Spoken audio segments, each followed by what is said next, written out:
Hello everyone, welcome to Proving Ground 2.0 Small Group Study. During the next 4 weeks, we're going to talk about 9 tests that prove your potential. When it comes to tests, you probably already have a picture or idea in your mind of what testing looks like to you.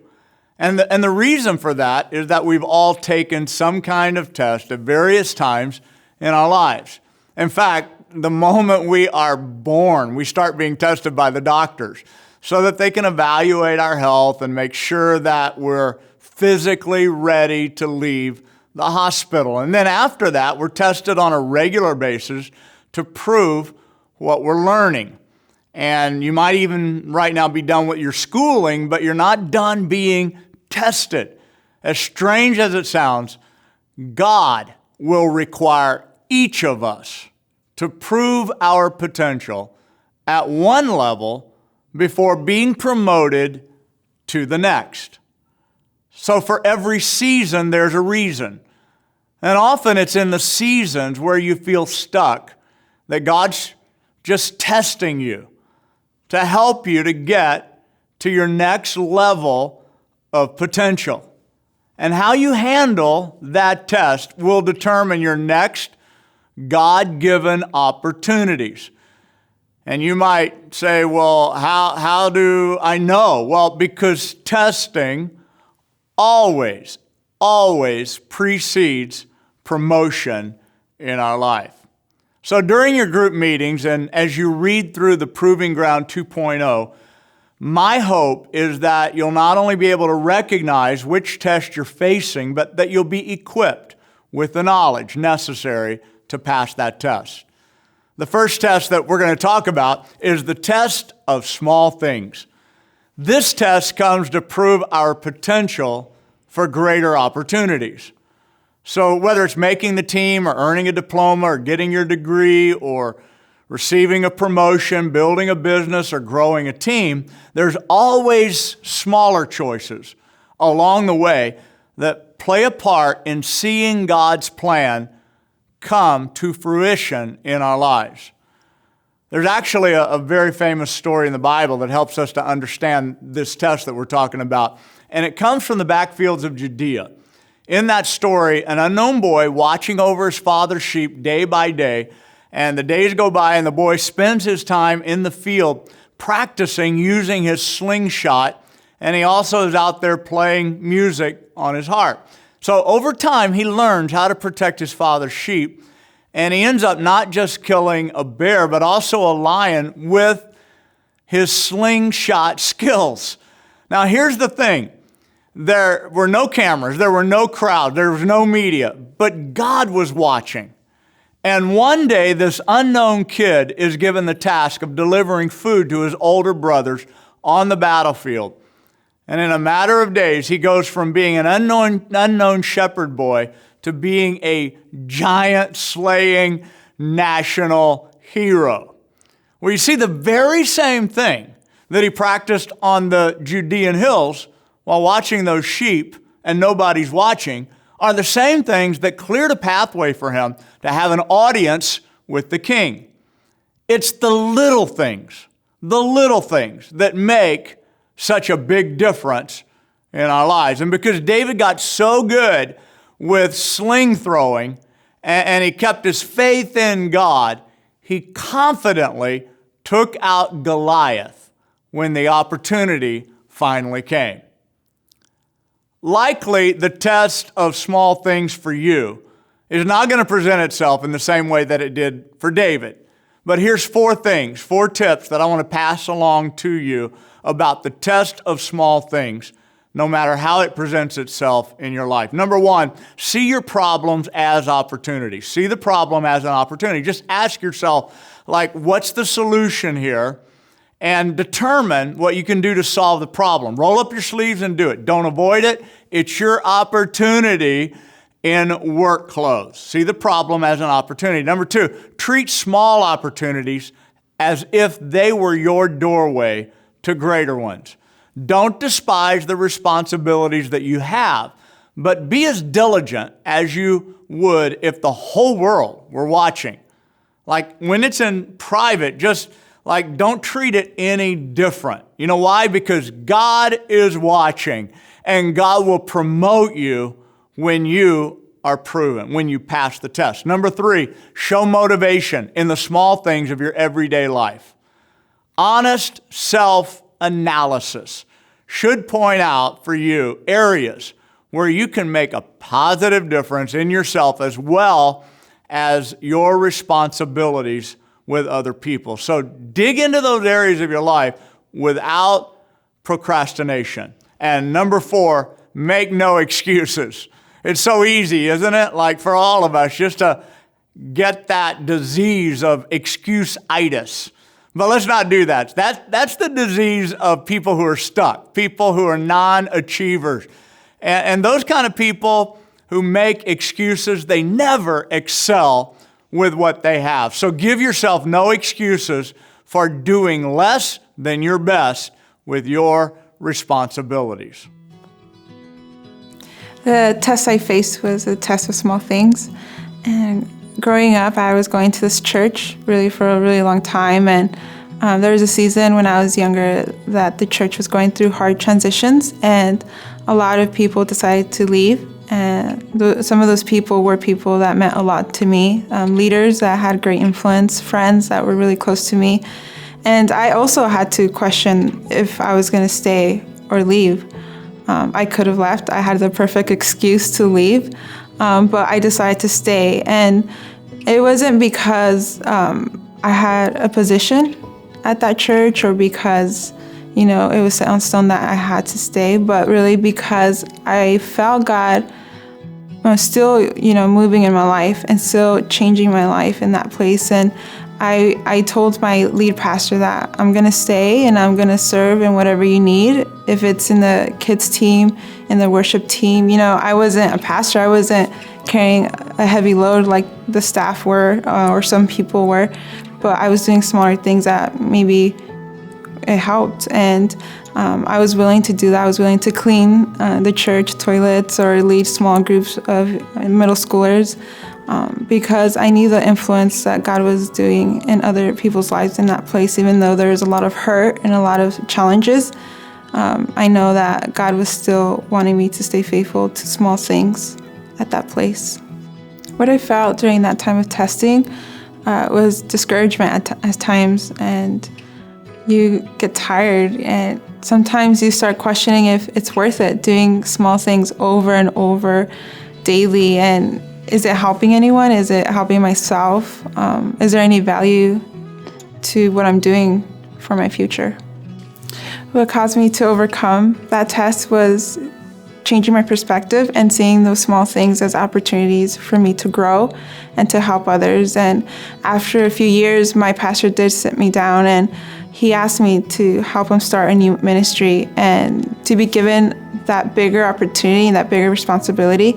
I think it did come from being faithful to the small things over time and him seeing those things, and I think God valued that. If you're going through the test of small things, I want you to know that you could change your perspective of small things and see those things as opportunities, not problems, not challenges, but opportunities that God could really use to change your life.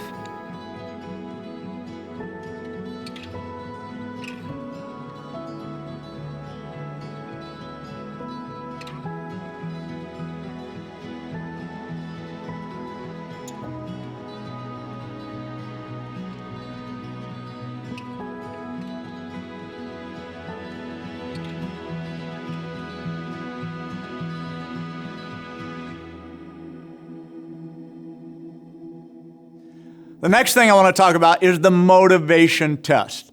Now that we've looked at how you handle the small things in your life, let's take a look at what your motivation is behind what you do. The motivation test comes upon a person who's doing the right thing to prove why they're doing what they're doing. Jesus healed many people. A lot of them, most of them, couldn't give him anything in return. He healed them simply to make them whole. Their healing was more about them and less about him.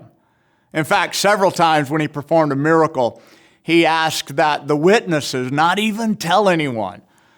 Because more than fame or glory, Jesus kept his eye on the final prize of redeeming humanity on the cross and through his resurrection.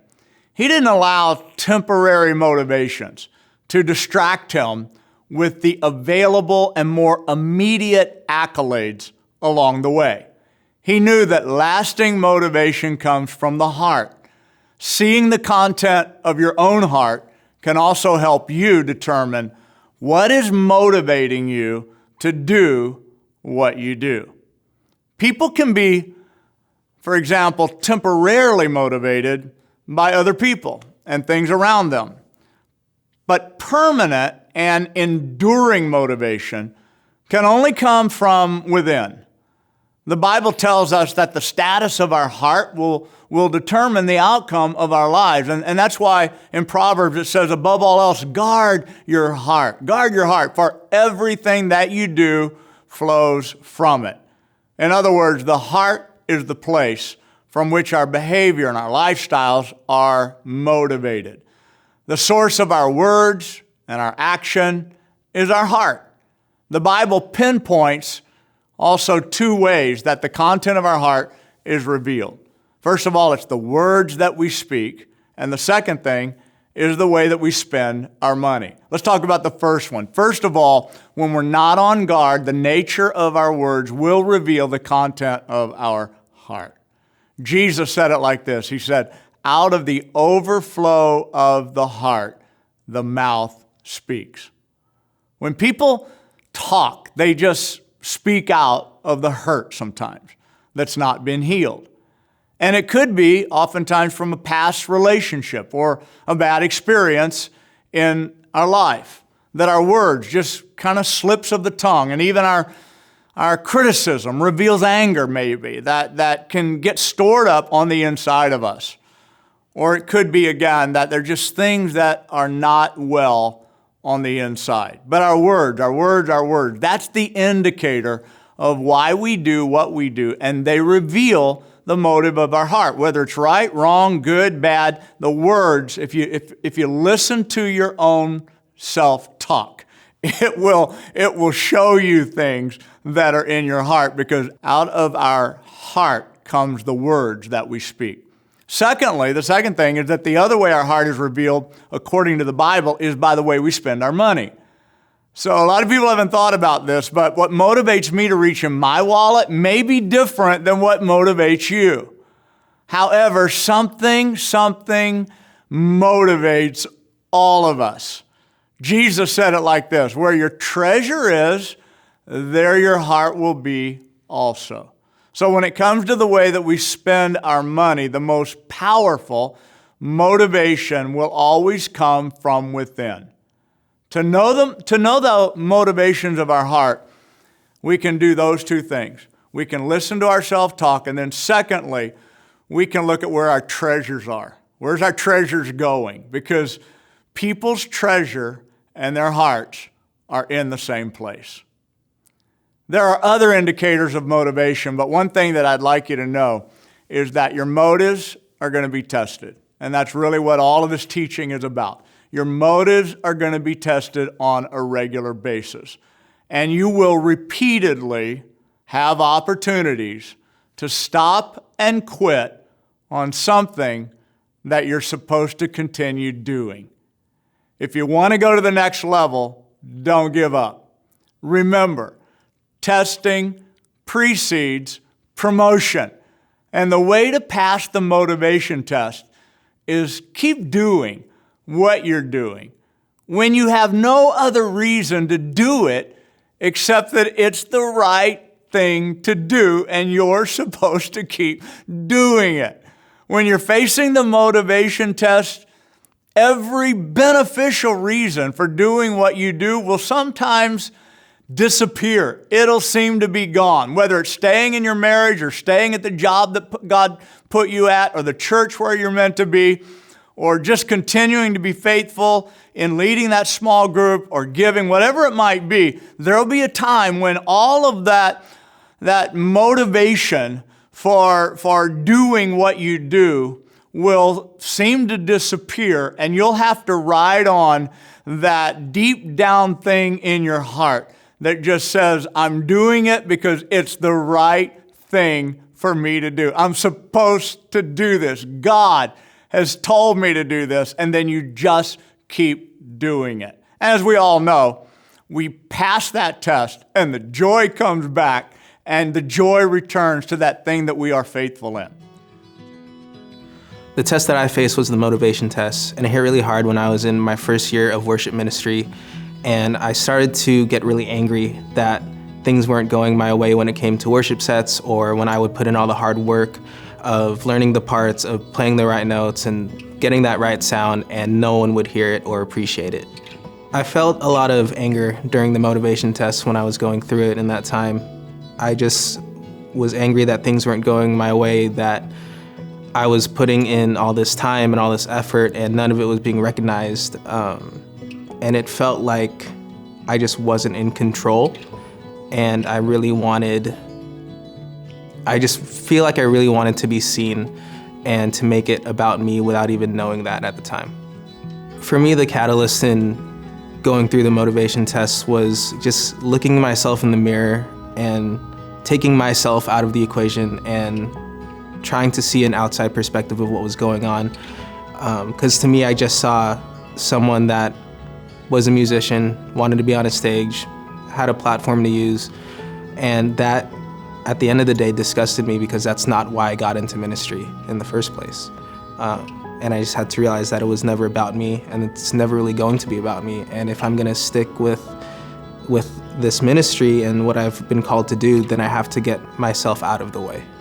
The result of me passing the motivation test is now when I'm in worship, I feel at home, and it's a really cool feeling to not think about necessarily what I'm doing or what I look like, but to look around at the team and at our church and just see hands being raised for the first time, to see people getting involved and going through that journey themselves of what it is to really worship God, and it's really cool to be able to be a part of that. To anyone that's in the motivation test, I would ask them what's their why? Why are they there in the first place? What inspired them to do what they're doing? Why are they around the people that they're around? And for me, that's what it took to pass the test and to go through it confidently with God, is to kind of look at myself in the mirror and ask, is this what I want? Is this what God wants for my life?